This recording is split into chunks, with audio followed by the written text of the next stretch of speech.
बिल्कुल। और देखिए आज वैसे भी फ्राइडे है और ये वैलेंटाइंस डे है, तो अगर आज ऑफिस में अटेंडेंस कम हो तो आप समझ सकते हैं कि अटेंडेंस क्यों कम हो। वैसे वैलेंटाइंस डे रेड हो रहा है, लेकिन इतना रेड स्क्रीन पर आ गया है तो मैंने एक मीम बनाया है, लेके आइए जरा, ये मेरी डिमांड है। वैलेंटाइंस डे को, पहले तो सबको वैलेंटाइंस डे की बहुत बहुत शुभकामनाएं। इस वैलेंटाइंस डे को हरा करने का क्या तरीका है, क्योंकि बहुत लाल देख चुके हैं, अब लाल देख देख कर परेशान हो चुके हैं सब। मतलब पहली बार ऐसा हुआ कि वैलेंटाइंस डे पर मैं सोच रहा हूँ कि यार कुछ ग्रीन करते हैं, कुछ थीम जो है ना वो रेड बनाने के बजाय ग्रीन बनाते हैं। इसके लिए आज हम वैलेंटाइंस डे पर कुछ बहुत ज़्यादा कर भी नहीं रहे हैं, क्योंकि वो इतना लाल ना स्क्रीन पर मूड खराब कर गया। पहले मूड खराब करता है। तो मार्केट ने अपना ही वैलेंटाइंस बनाया हुआ है पिछले कुछ दिनों से।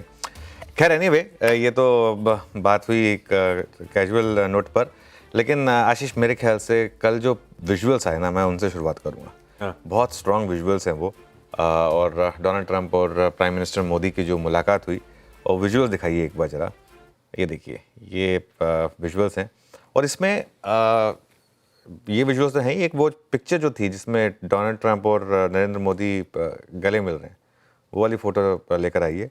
और एक ट्रंप ने जो, ये देखिए, और ट्रंप ने मोदी से कहा कि हमने आपको बहुत मिस किया।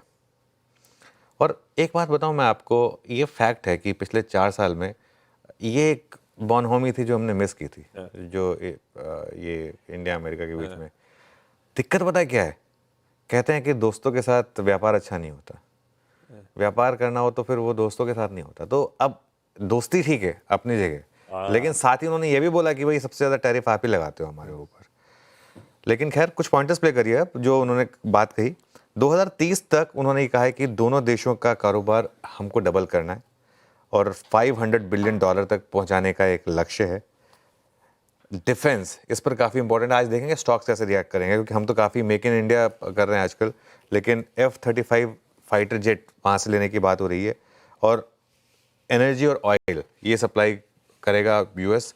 ये हमारे लिए एक इम्पॉर्टेंट है, क्योंकि अगर हमको थोड़े से और सोर्सेज मिल जाएं एनर्जी के लिए तो वो इम्पॉर्टेंट होगा। लेकिन साथ ही साथ डोनाल्ड ट्रंप ने क्या कहा वो भी समझना जरूरी है। उन्होंने ये भी कहा है कि हमको चाहिए कि भारत के साथ जो बिजनेस हो वो इक्वल लेवल पर हो। उन्होंने एक चीज़ और कही कि नरेंद्र मोदी मुझसे भी टफ नेगोशिएटर हैं, और जो टैरिफ इंडिया लगा रहा है हमारे ऊपर, हम भी वही लगाएंगे। और ये बात भी उन्होंने कही है कि सबसे ज़्यादा टैरिफ अगर कोई देश लगा रहा है तो वो इंडिया है। तो ये मतलब बहुत क्लियर है, दोस्ती अपनी जगह है, व्यापार अपनी जगह है। लेकिन जो भी है, प्राइम मिनिस्टर मोदी ने भी काफ़ी इंटरेस्टिंग चीज़ें कही हैं कि एनर्जी और इंफ्रास्ट्रक्चर, यहाँ पर हम थोड़ा सा निवेश करेंगे, एआई, सेमीकंडक्टर, इन सब पर काम करेंगे। तो ओवरऑल आई थिंक काफ़ी चीज़ें जो हैं वो थोड़ी सी अच्छी लगी यहाँ पर, और इवेंचुअली आज देखते हैं मार्केट इस पर कैसे रिएक्ट करेगा। मतलब, और वैसे भी जो टैरिफ की बात की है वो इमीडिएटली नहीं एप्लीकेबल होंगे। एक और इंपॉर्टेंट चीज़ हुई थी कि जो टैरिफ होंगे ये इमीडिएटली नहीं एप्लीकेबल होंगे। अब इसमें एक कमेटी बनेगी, ये सब होगा, अप्रैल से शायद होगा। तो अभी थोड़ा सा मुझे लग रहा है कि नेगोशिएशन का अभी भी स्पेस बाकी है फरवरी और मार्च में। तो आई थिंक आज की जो सबसे बड़ी स्टोरी है सुबह की, वो ऑब्वियसली यही है। ओह यस, लंबे अरसे से इस बायलैटरल मीटिंग का इंतजार था। ये उसका बढ़िया सा निचोड़ है, सबसे बड़ी स्टोरी जो अब फ्रंट डिस्कस करी है। इसको और भी आगे समझेंगे इसके मायने वगैरह। हाँ, बाइट्स प्ले करनी थी, वो प्ले कर देते हैं दोनों की, मोदी जी की और ट्रंप जी की। आज हमने द्विपक्षीय व्यापार को 2030 तक 2 गुना से भी अधिक बढ़ाकर $500 बिलियन तक पहुंचाने का लक्ष्य निर्धारित किया है। हमारी टीमें एक पारस्परिक लाभकारी ट्रेड एग्रीमेंट को शीघ्र संपन्न करने पर काम करेगी। भारत की ऊर्जा सुरक्षा सुनिश्चित करने में हम ऑयल तथा गैस ट्रेड को बल देंगे। ऊर्जा इंफ्रास्ट्रक्चर में निवेश भी बढ़ेगा। न्यूक्लियर एनर्जी क्षेत्र में हमने स्मॉल मॉड्यूलर रिएक्टर्स की दिशा में सहयोग बढ़ाने पर भी बात की। India imposes a 30 to 40 to 60 and even 70% tariff on so many of the goods, and in some cases far more than that. And As an example, a 70% tariff on U.S. cars going into India, which makes it pretty much impossible to sell those cars. Today, the U.S. Trade deficit with India is almost $100 billion. And Prime Minister Modi and I have agreed that we'll begin negotiations to address the long-running disparities that should have been taken care of over the last 4 years, but they didn't do that.